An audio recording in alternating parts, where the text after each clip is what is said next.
পুরুষ কবিগুরু রবীন্দ্রনাথ ঠাকুর। মনে করো যেন বিদেশ ঘুরে মাকে নিয়ে যাচ্ছি অনেক দূরে। তুমি যাচ্ছ পালকিতে মা চড়ে, দরজা দুটো একটু ফাঁক করে। আমি যাচ্ছি রাঙা ঘোড়ার পরে, তক বকিয়ে তোমার পাশে পাশে। রাস্তা থেকে ঘোড়ার খুঁড়ে খুঁড়ে রাঙা ধুলোয় মেঘ উড়িয়ে আসে। সন্ধে হলো, সূর্যি নামে পাটে, এলেম যেন জোড়া দিঘির মাঠে।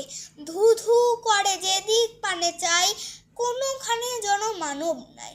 তুমি যেন আপন মনে তাই ভয় পেয়েছ, ভাবছ এলেম কোথায়। আমি বলছি ভয় করো না মাগো, ওই যে দেখা যায় মরা নদীর সোতা। চোর কাটাতে মাধ্য হয়েছে রেখে, মাঝখানেতে পথ গিয়েছে বেঁকে। গরু বাছুর নেই কোনোখানে, সন্ধে হতেই গেছে গায়ের পানে।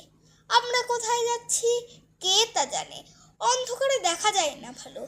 তুমি যেন বললে আমায় ডেকে, দিঘির ধারে ওই যে কিসের আলো। এমন সময় হারে ওই যে কার আসতেছে ডাকছে রে।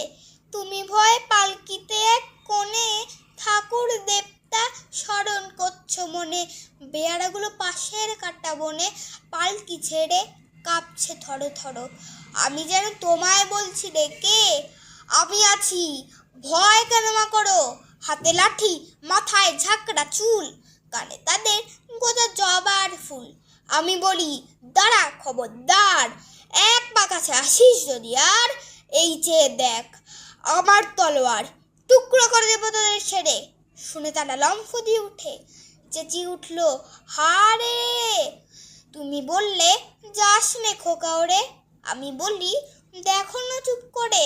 ছুটিয়ে ঘোড়া গেলেম তাদের মাঝে, ঢাল তলোয়ার ঝুনঝুনিয়ে বাজে।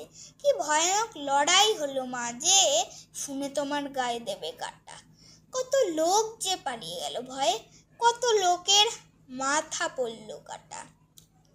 এত জনের সঙ্গে লড়াই করে ভাবছ খোকা গেলই বুঝি মরে। আমি তখন রক্ত মেখে ঘেমে বলছি এসে লড়াই গেছে থেমে। তুমি শুনে পালকি থেকে নেমে চুমো খেয়ে নিচ্ছ আমায় কোলে। বলছো ভাগ্যে খোকা সঙ্গে ছিল, কি দুর্দশাই হতো তা না হলে। রোজ কত কি ঘটে যাহা তাহা, এমন কেন সত্যি হয় না হা। ঠিক যেন এক গল্প হতো তবে, শুনতো যারা অবাক হতো সবে। দাদা বলতো কেমন করে হবে, খোকার গায়ে এত কি জোর আছে। পাড়ার লোকে সবাই বলতো শুনে, ভাগ্যে খোকা ছিল মায়ের কাছে। নমস্কার।